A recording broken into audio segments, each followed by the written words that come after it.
Albert Einstein once said, everybody's a genius, but if you judge a fish by its ability to climb a tree, it will live its whole life believing that it is stupid.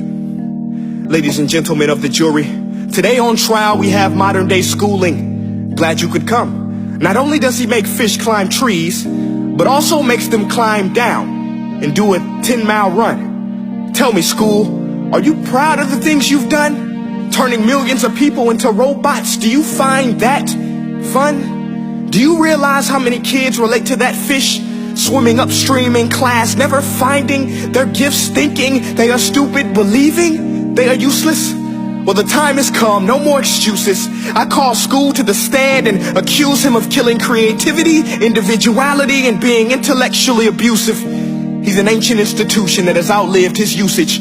So, Your Honor, this concludes my opening statement, and if I may present the evidence of my case, I will prove it. Proceed. Exhibit A. Here's a modern day phone. Recognize it? Here's a phone from 150 years ago.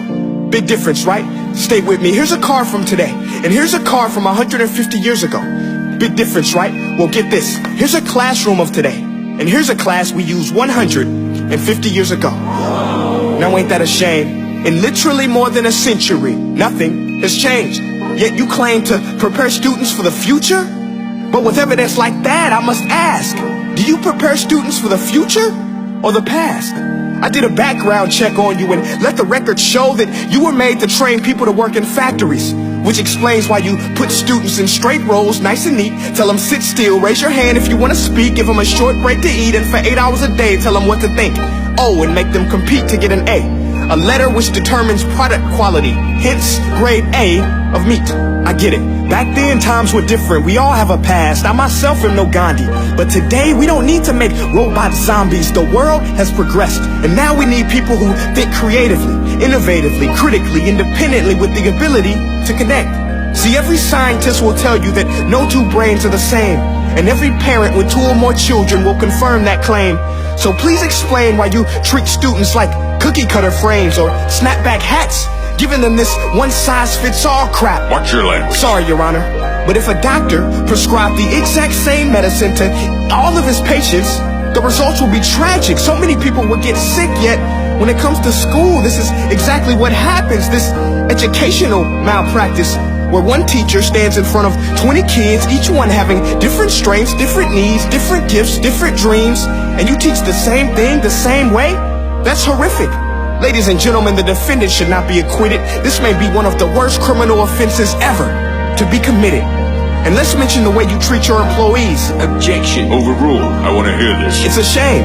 I mean, teachers have the most important job on the planet, yet they're underpaid? No wonder so many students are short-changed. Let's be honest. Teachers should earn just as much as doctors, because a doctor can do heart surgery and save the life of a kid. But a great teacher can reach the heart of that kid and allow him to truly live. See, teachers are heroes that often get blamed, but they're not the problem. They work in a system without many options or rights. Curriculums are created by policymakers, most of which have never taught a day in their life. Just obsessed with standardized tests. They think bubbling in a multiple choice question will determine success. That's outlandish. In fact, these tests are too cruel to be used and should be abandoned, but don't take my word for it. Take Frederick J. Kelly, the man who invented standardized testing, who said, and I quote, "These tests are too cruel to be used and should be abandoned." Ladies and gentlemen of the jury, if we continue down this road, the results will be lethal. I don't have much faith in school, but I do have faith in people.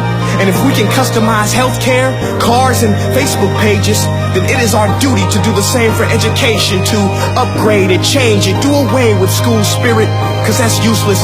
Unless we're working to bring the spirit out of each and every student, that should be our task. No more Common Core. Instead, let's reach the core of every heart in every class. Sure, math is important, but no more than art or dance. Let's give every gift an equal chance. I know this sounds like a dream, but countries like Finland are doing impressive things. They have shorter school days. Teachers make a decent wage. Homework is non-existent, and they focus on collaboration instead of competition. But here's the kicker, boys and girls. Their educational system outperforms every other country in the world. Other places like Singapore are succeeding rapidly. Schools like Montessori, programs like Khan Academy. There is no single solution, but let's get moving. Because while students may be 20% of our population, they are 100% of our future. So let's attend to their dreams, and there's no telling what we can achieve. This is a world in which I believe, a world where fish are no longer forced to climb trees. I'll rest my case.